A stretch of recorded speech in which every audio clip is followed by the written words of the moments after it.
Assalamualaikum warahmatullahi wabarakatuh. Saya Fitri Noviana dari Program Studi Pendidikan Guru Sekolah Dasar nomor induk mahasiswa 2011-7034. Di sini saya akan mempresentasikan mengenai motivasi belajar untuk memenuhi UTS strategi pembelajaran.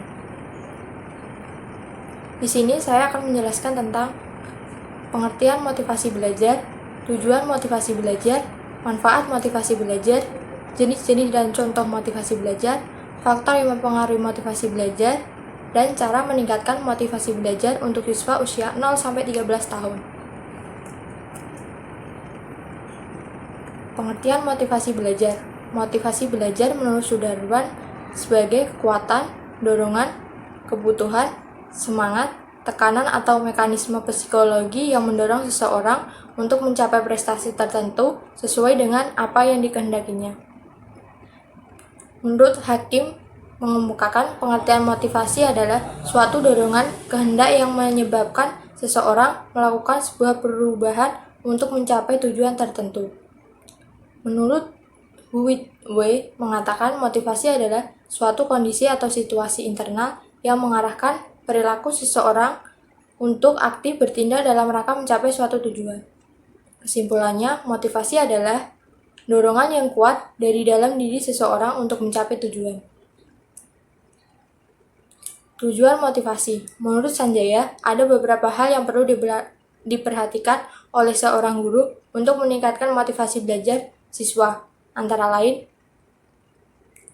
memperjelas tujuan yang ingin dicapai, membangkitkan motivasi siswa, menciptakan suasana yang menyenangkan, menggunakan variasi model penyajian yang menarik, memberikan pujian yang wajar setiap keberhasilan siswa, yang terakhir memberikan penilaian. Manfaat motivasi belajar. Ada 3 manfaat motivasi belajar yang dikemukakan oleh Saiful Bahri, yaitu motivasi sebagai pendorong perubahan, motivasi sebagai penggerak perubahan, dan motivasi sebagai pengaruh perubahan. Jenis-jenis dan contoh motivasi.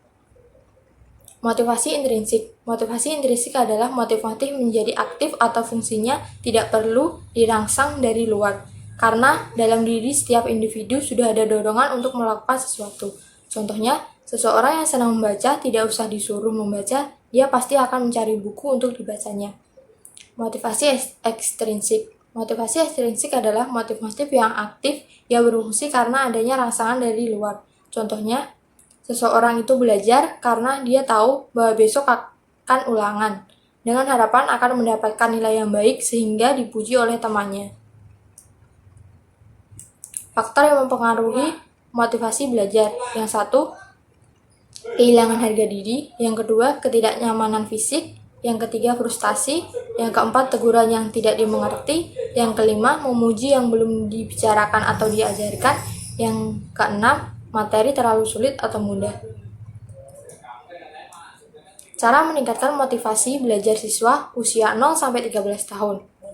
Yang pertama, belajar sambil bermain, belajar sambil berkreasi, belajar sambil berkarya, melatih kreativitas sesuai minat dan bakat, memberikan apresiasi, orang tua memberikan dukungan penuh, membantu mencari jalan keluar, memberikan pemahaman dan pengertian, belajar diselingi hiburan, belajar sambil berdongeng, bersikap terbuka, memberikan metode pembelajaran yang menarik, belajar melalui teknologi, diberikan aktivitas baru, dan memberikan sosialisasi. Sekian presentasi dari saya, kurang lebihnya mohon maaf. Bila itu Wassalamualaikum warahmatullahi wabarakatuh.